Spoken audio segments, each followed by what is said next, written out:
Hi everyone and welcome. This is Influence Colorist and I'm going to be showing you what I colored in the month of August. Alright, so the first books that I will be showing you are going to be ones that were part of videos that I've done on my channel. So this first one is from Colin Thompson, and I believe it's translated into Fantastic Books or Fantastic Coloring Books. I'm not quite sure. So this one I did a video on, and it's called Memory Game. And what I did was I looked at the original artwork from his piece, and I gave myself a few minutes or like a minute to kind of memorize the colors. And then I turned the picture off, and then I tried to color as best as I could from memory of what I remembered the colors to be. So I got some things right and I got a lot wrong too.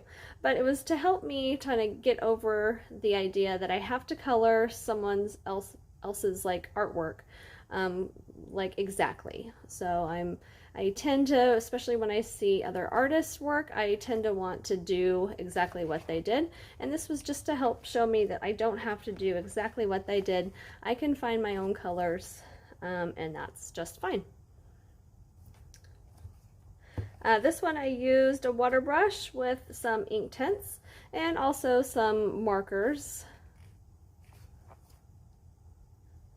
And I did this one because, well, most of my videos this month and last month were from a series I'm doing, and it kind of goes along with Dani Buttons' channel. She did a scavenger hunt with your coloring books. So there's different items you're supposed to find. And I went ahead and did it where I found the items that I haven't colored in yet. And so I used that as kind of my prompt for the next videos that I wanted to color. So I don't remember which item number this one was, but it was for art supplies. So here are the art supplies.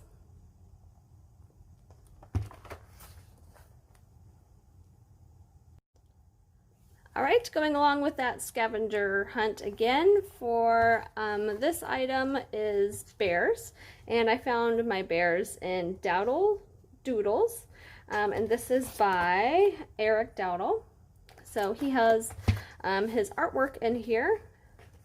I'll show you a page here. This is one that I've done. So here's his artwork, and then this is what I colored. So all the pages, well, most of the pages are going to have his paintings here, and then the line art of the paintings here. So, you know, I choose to copy this piece.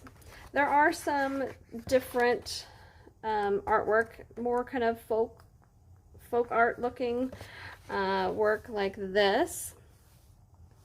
And so I found my bear here. This is from the Glacier National Park. And I used color pencils. I love this. I did some like stamping ink and water technique here for the sky. And I think the bears turned out really pretty. I was really nervous about doing this style of artwork because I wasn't sure if I wanted to color all these little line arts and patterns, you know, separately, or if I kind of wanted to make a more cohesive look, coloring over them to kind of hide all the patterns. But so I did kind of a combination of both, where I did color some of all the shapes, but then I did also kind of color over the designs too. So I think it turned out good, and I'm excited to try out another one of those pages.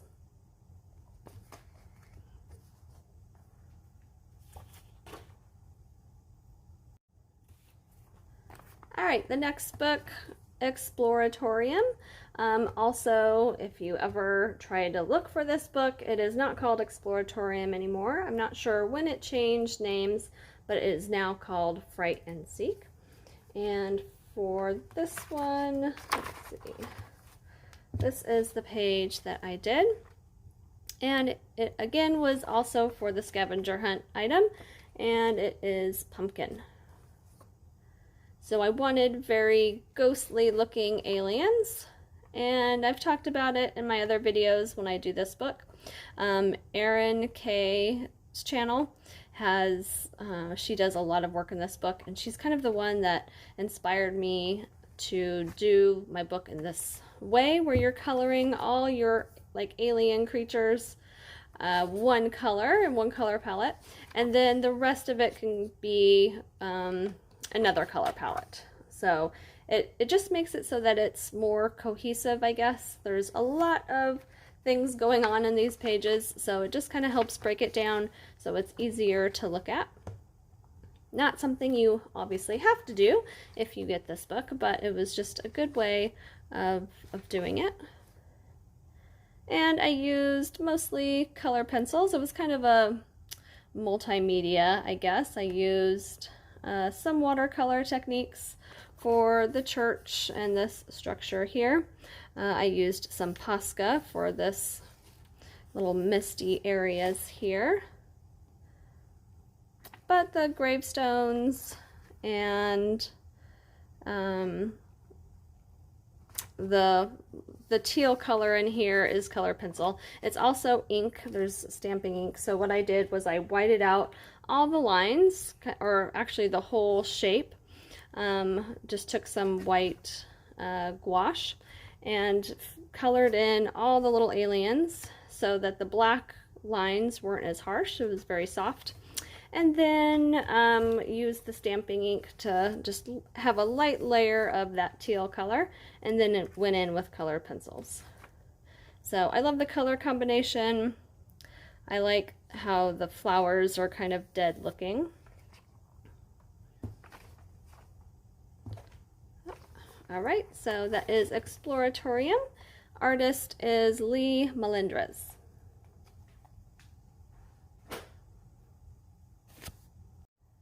All right, the next item for the scavenger hunt was a licensed character, and I found, well, you could pretty much do any character in this one because they would all be licensed. This is Disney Silhouettes Magiques by Hatchet Heroes. And I explained in my video that this, the pictures on here are similar to doing like a mandala, like where you have repeated shapes throughout. It's just not done in like a circular format. Okay, you have the center, which is the silhouette of a character, and then you have all these little shapes that go along with either the character or the movie. So the one I chose is Minnie Mouse.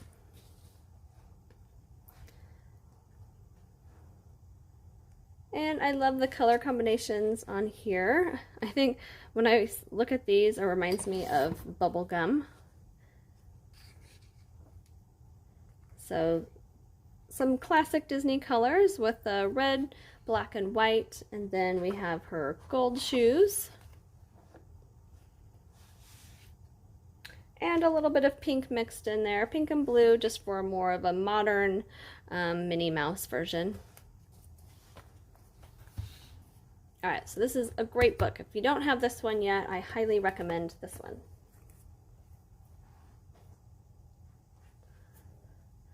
Alright, and then my next item, the last final item for the scavenger hunt, is your favorite animal. So my favorite animal is the orca whale. And this one, and this Anamorphia, if you have it, I'm sure a lot of you have it. A lot of pages are kind of fill in with doodles. So you can see this one has a couple filled in, and then there are other ones that are left blank. So that is what this one was. There's a few, so there were 4 that had some doodles in them. They're right here in the center. This one had a completed orca whale with Kirby's doodles in here. And then this one had just the tail, so then I finished the rest of it. You know, you don't have to do it in his style, but I tried to incorporate, since some of it was already his style, I tried to incorporate some of his style of little doodles. These little waves, a star, the little circles with the face on it. And then I did some of my own doodles. I have this little crab here, a stingray, My doodle style, I kind of do a lot of flowers and Zentangle looking patterns. So that is what I did on these other ones.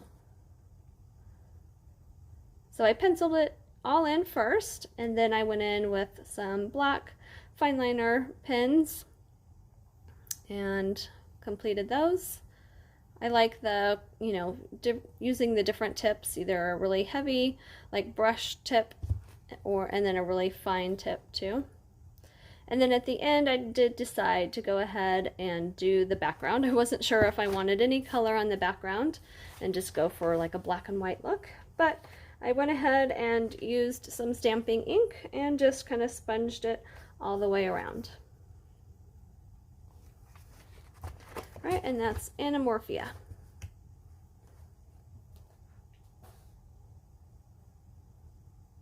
All right, so that's it for the ones that I did videos on. And these were just kind of fun ones.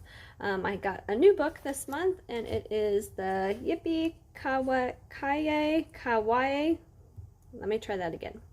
Yippee Kawaii. Yay. Okay, that's hard to say.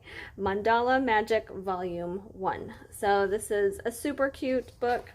I actually don't have a lot of mandala coloring books, but this one is so cute. This is just a testing page here, but all the little kawaii animals and objects are just so cute. So here is my pig one. I just loved the look of this little guy right here. So cute with the flowers. And I like how you can also put your color palette on here. So nice thick paper. I used alcohol markers. This is the Ohuhu brand. And it went through a little bit, but not too bad. So I love this spiral bound book. Makes it easy for coloring so you don't have anything on the side to worry about. But yeah, this is a new favorite book.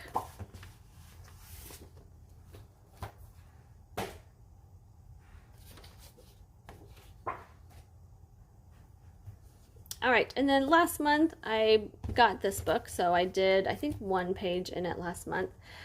This book is really relaxing. If you don't want to have to concentrate on picking color palettes, if you want it all done for you, it is just really relaxing and kind of fun to be coloring all the little circles. So let's see. All right, so half of the book is what they color. Okay, this is what is already done. And then in the back half is what you color. So all the circles are there for you, and it's all kind of color coordinated. I mean, you could choose to use different colors, but you just have to be careful because, you know, they are outlined. So if you want to do something darker to go over that outline, then that would be fine. But here's a butterfly. I think this is the first one I did. So here starts the rest of them. I've been using my Crayola Super Tips for these. It really makes coloring in the circles easy. So there's a tulip, some leaves, some more leaves, more tropical leaves, a frog, a snail. So I started using more shadowing techniques with the Super Tips. You can see that.